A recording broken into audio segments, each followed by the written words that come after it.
Assalamualaikum warahmatullahi wabarakatuh. Sebelum kita memulai pembelajaran kali ini, mari kita berdoa terlebih dahulu sesuai dengan kepercayaan masing-masing. Berdoa dimulai. Berdoa selesai. Halo anak-anak kelas 7 SMP Negeri 6 Jember. Bagaimana kabar kalian semua? Semoga kalian selalu dalam keadaan sehat walafiat. Amin. Selamat datang di video pembelajaran ilmu pengetahuan sosial bersama saya, Lila Agustin Triana Sari, mahasiswa PPL Magang Masa Darurat COVID-19 IAIN Jember. Pada hari ini kita akan belajar tentang pengertian, ciri-ciri, dan syarat terjadinya interaksi sosial. Tujuan pembelajaran kali ini, yang pertama, siswa dapat menjelaskan pengertian, ciri-ciri, dan syarat terjadinya interaksi sosial. Yang kedua, siswa dapat menganalisis gambar interaksi sosial setelah dan sebelum terjadinya pandemi COVID-19 yang sudah disajikan. Oke anak-anak, langsung kita pada materi yang pertama. Tentunya anak-anak pasti sering sekali berbincang dengan orang tua, dengan teman, atau dengan orang-orang yang berada di sekitar kita. Pada dasarnya, manusia itu tidak bisa melepaskan diri dari kehidupan masyarakat. Karena hakikat dari manusia adalah sebagai makhluk sosial. Ia memiliki gregariousness, yaitu suatu naluri untuk selalu hidup dengan orang lain. Sebagai makhluk sosial, dalam kehidupannya manusia mempunyai kebutuhan, baik kebutuhan material maupun kebutuhan spiritual. Untuk memenuhi semua kebutuhannya, manusia membutuhkan bantuan orang lain. Sehingga mereka harus melakukan interaksi sesama anggota masyarakat. Jadi anak-anak, kira-kira apa sih pengertian interaksi sosial? Nah, jadi pengertian interaksi sosial adalah hubungan timbal balik antara individu dengan individu, individu dengan kelompok, kelompok dengan kelompok. Yang pertama, interaksi antara individu dengan individu. Interaksi ini merupakan pola interaksi yang melibatkan dua orang individu. Sebagai contoh, interaksi antara seorang dokter dengan seorang pasien. Dapat dilihat dalam gambar ini bahwa ada seorang pasien datang ke rumah sakit untuk berobat dan mendapatkan pemeriksaan dari seorang dokter. Anak-anak, ini merupakan contoh dari interaksi antara individu dengan individu. Yang kedua, interaksi antara individu dengan kelompok. Interaksi ini merupakan interaksi yang dilakukan oleh seseorang dengan sekelompok orang lainnya. Sebagai contoh, interaksi antara seorang guru dengan para murid di dalam kelas, di mana seorang guru menjelaskan materi pembelajaran di depan kelas, lalu bertanya kepada para murid, dan para murid menjawab pertanyaan dari seorang guru. Yang ketiga, interaksi antara kelompok dengan kelompok. Interaksi ini merupakan interaksi yang dilakukan oleh sekelompok orang dengan sekelompok orang lainnya. Sebagai contoh yaitu pertandingan futsal antara kelas 7A dan 7B.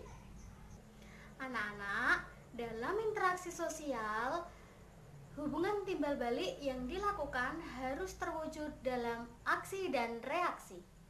Jadi kira-kira apa sih aksi dan reaksi itu? Kita lihat gambar di sini ya. Ini merupakan contoh interaksi antara guru dengan murid yang mencerminkan kegiatan aksi dan reaksi. Di mana aksinya seorang guru memberikan pertanyaan untuk para murid, Lalu reaksinya para murid menjawab pertanyaan dari seorang guru. Jadi bagaimana? Anak-anak sudah paham tentang apa itu interaksi sosial? Nah, Ibu kira anak-anak sudah cukup paham ya? Selanjutnya, Ibu akan mengajak kalian untuk mempelajari ciri-ciri interaksi sosial. Yang pertama, interaksi sosial minimal harus dilakukan oleh 2 orang atau lebih. Sebagai contoh, interaksi antara kamu dengan temanmu. Akan tetapi, jika hanya kamu sendiri, itu bukan dinamakan interaksi sosial ya. Karena apa? Tidak berhubungan dengan orang lain. Yang kedua, memiliki simbol. Simbol yang dimaksud adalah hal-hal yang dimengerti oleh kita dan juga dimengerti oleh lawan bicara kita. Contohnya adalah bahasa. Bahasa merupakan simbol utama interaksi sosial, di mana dengan bahasa yang sama kita dapat mengerti perkataan yang orang lain katakan.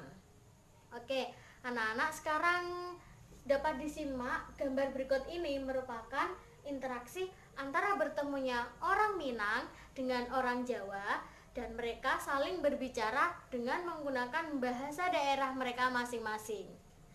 Oke, menurut anak-anak apa mereka ini saling mengerti? Jawabannya yaitu tentu saja tidak mengerti karena mereka tidak saling mengetahui bahasa daerah mereka satu sama lain. Sehingga proses sosial yang mereka lakukan menjadi terhambat. Agar tidak terhambat, seharusnya mereka menggunakan bahasa yang sama dimengerti. Contohnya, mereka berbicara dengan menggunakan bahasa Indonesia, pastinya akan terjadi interaksi sosial yang mereka lakukan.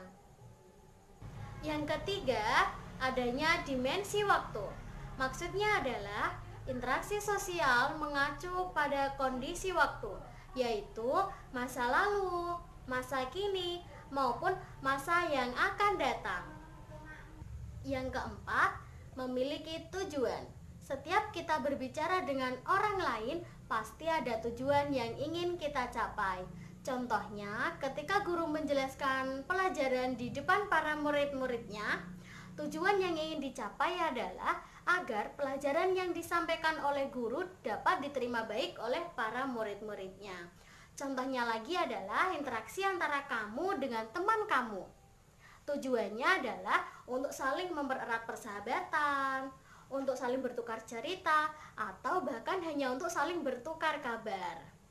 Jadi anak-anak perlu diingat bahwa interaksi sosial itu dapat dilakukan oleh 2 orang atau lebih, dilakukan dengan simbol yang saling dimengerti, memiliki waktu, dan bertujuan. Oke, sampai di sini. Apakah anak-anak sudah paham tentang apa itu ciri-ciri interaksi sosial? Ibu kira anak-anak sudah cukup mengerti ya dengan penjelasan Ibu. Baik, sekarang kita akan belajar tentang syarat-syarat terjadinya interaksi sosial. Menurut salah satu tokoh sosiologi Indonesia yang bernama Suryono Sukanto mengatakan bahwa interaksi sosial itu terjadi ketika memenuhi 2 syarat. Yang pertama, adanya kontak sosial, dan yang kedua, adanya komunikasi. Yang pertama, kontak sosial. Dalam pengertian sosiologi, kontak sosial adalah interaksi antara satu orang atau lebih dengan orang lain dalam bentuk isyarat yang memiliki makna bagi pelaku dan penerima membalas aksi tersebut dengan reaksi. Jadi anak-anak perlu diingat bahwa kontak sosial tidak harus dengan berupa sentuhan fisik, tetapi juga dapat dilakukan dengan isyarat seperti melambaikan tangan, dengan melempar senyuman, dan lain sebagainya. Perlu diketahui ya anak-anak bahwa kontak sosial dapat dibedakan menjadi 2 macam.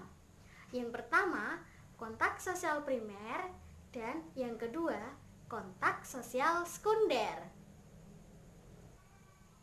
Yang pertama, kontak sosial primer, yaitu hubungan timbal balik antar individu atau antar kelompok yang terjadi secara langsung.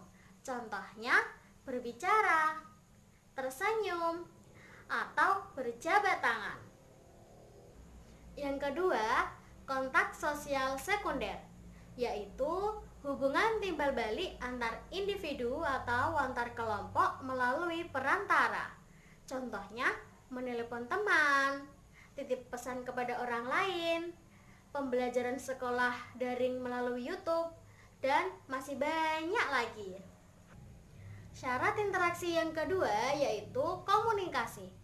Komunikasi merupakan proses penyampaian pesan dari seseorang kepada orang lain yang dilakukan secara langsung maupun melalui alat bantu lainnya agar orang lain memberi tanggapan atau respon tertentu.